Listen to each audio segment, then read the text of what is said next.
Hello everyone, আসসালামু আলাইকুম সবাইকে। আমি তাসলিমা। আমরা সবাই মিলে কলকাতায় বাজার করার জন্য গেছিলাম, ঘুরতে গেছিলাম। সেই ঘোরার সময়টা ছিল আমাদের রোজার টাইম।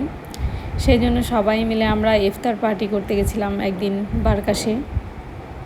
সেই দিনটা আমাদের জন্য খুব একটা স্পেশাল দিন ছিল।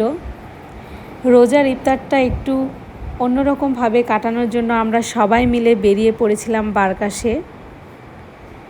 আমার হাজব্যান্ড, আমি, আমার পুরো ফ্যামিলি, আমরা বোনেরা, আমার ভাই আর ছোট ছোট বাচ্চারা সবাই একসাথে কোথাও ঘুরতে যাওয়া, একসাথে সময় কাটানো, এই মুহূর্তগুলো আসলে জীবনের সবচেয়ে সুন্দর স্মৃতি হয়ে থাকে।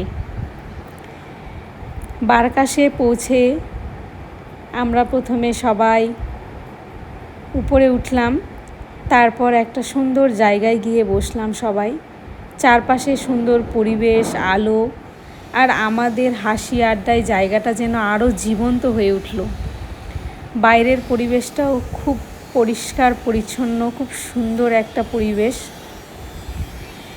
ইফতারের সময়টা যত কাছে আসছিল ততটাই একটা আলাদা উত্তেজনা কাজ করছিল সবার মধ্যে।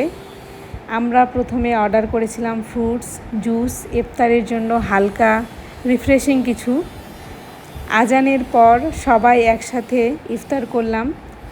সেই মুহূর্তটা সত্যি অনেক শান্তির, অনেক আনন্দের।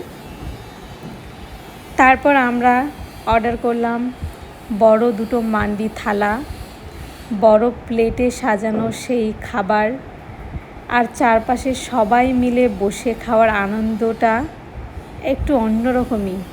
এটা আসলে ভাষায় বোঝানো যায় না। সঙ্গে ছিল হালিম।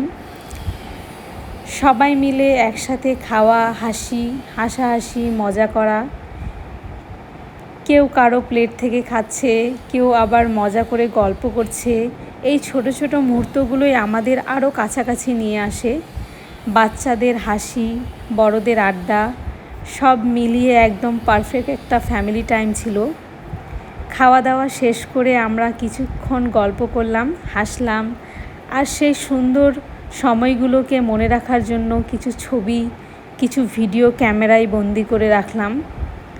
তারপর ধীরে ধীরে সবাই মিলে একসঙ্গে বসে আড্ডার পরে সবাই ধীরে ধীরে পথে রওনা দিলাম। কিন্তু মনে রয়ে গেছে অনেক সুন্দর স্মৃতি, অনেক ভালোবাসা, আর একসাথে কাটানো সেই অসাধারণ কিছু মুহূর্ত। জীবনে এমন সময়গুলো খুব বেশি আসে না, তাই যখন আসে তখন সেইগুলোকে মন ভরে উপভোগ করা